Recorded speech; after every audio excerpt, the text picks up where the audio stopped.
Les pays de l'Europe s'apprêtent à s'affronter à coups de gamme et de paillettes au concours de l'Eurovision. Et s'il y a bien un politique qui ne manquera pas l'événement, c'est Clément Beaune.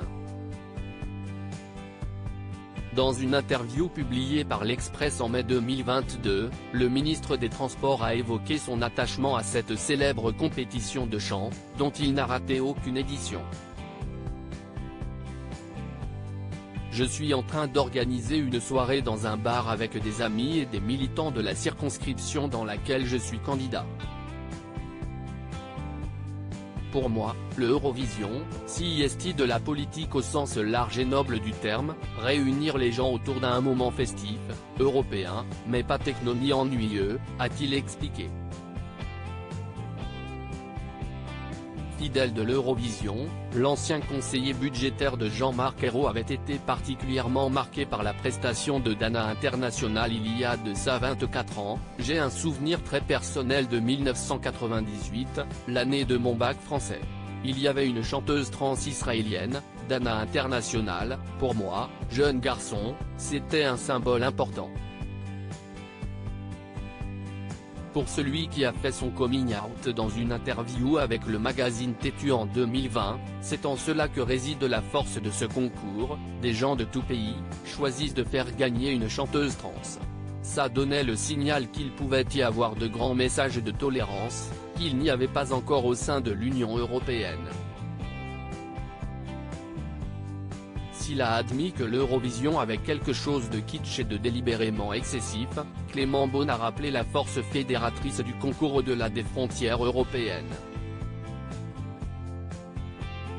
C'est un concours qui existe depuis plus longtemps que la communauté économique européenne et qui est parvenu à durer jusqu'à aujourd'hui. Il y a des centaines de millions de téléspectateurs, ça n'a pas d'équivalent en termes d'esprit et de rassemblement européen, si l'on met de côté le football bien sûr.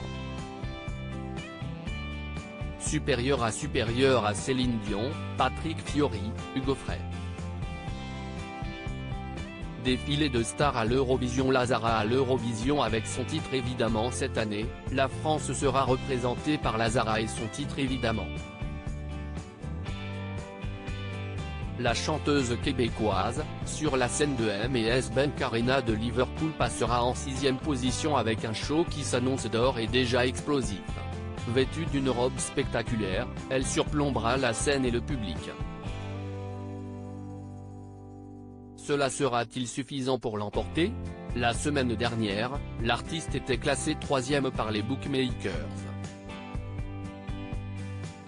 Mais désormais, à quelques heures de la grande finale, elle dégringole et se retrouve en 6e place, comme le rapportent nos confrères de BFM Télévision.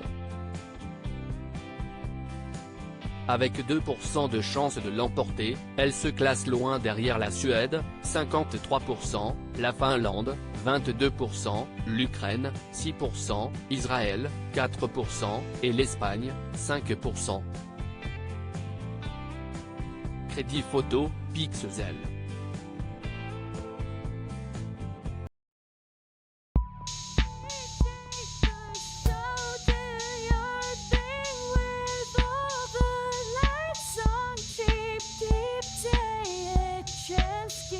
Keep